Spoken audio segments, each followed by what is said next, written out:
अगर आप भारतीय दर्शन को अगर आप नहीं समझिएगा तो आप एंशिएंट इंडियन पॉलिटी को नहीं समझ पाइएगा।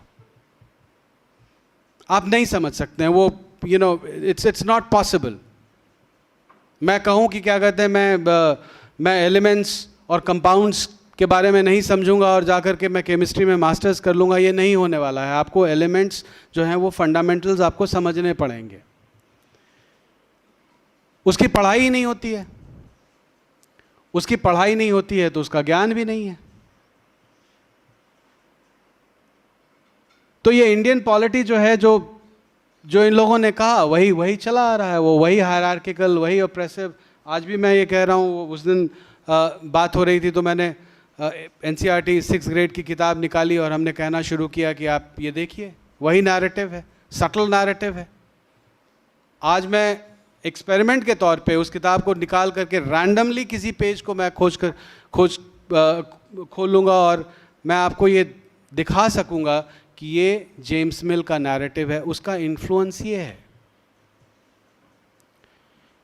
तो इंडियन पॉलिटी को जानने के पहले, इसके पहले कि आप जो है अर्थशास्त्र पढ़ना शुरू करें और धर्मशास्त्र पढ़ना शुरू करें और शांति पर पढ़ना शुरू करें, ये बहुत ज़रूरी है कि भारतीय दर्शन को समझिए। और ये भारतीय दर्शन जो है ये कॉन्कॉक्शन नहीं है, ये इमेजिनरी शार्लटन्स का जो है ये खेल नहीं है, ये ब्राह्मणिकल गेम नहीं है ऑपरेशन क्रिएट करने के लिए जो बताया गया था। सबसे बड़ी बात ये है, इनफैक्ट सबसे दुखद बात तो ये है कि हमारी सभ्यता के दार्शनिक ब्राह्मण थे ही नहीं। ये शायद आपको शॉकिंग लग रहा होगा, हमारी सभ्यता के दार्शनिक ब्राह्मण थे ही नहीं।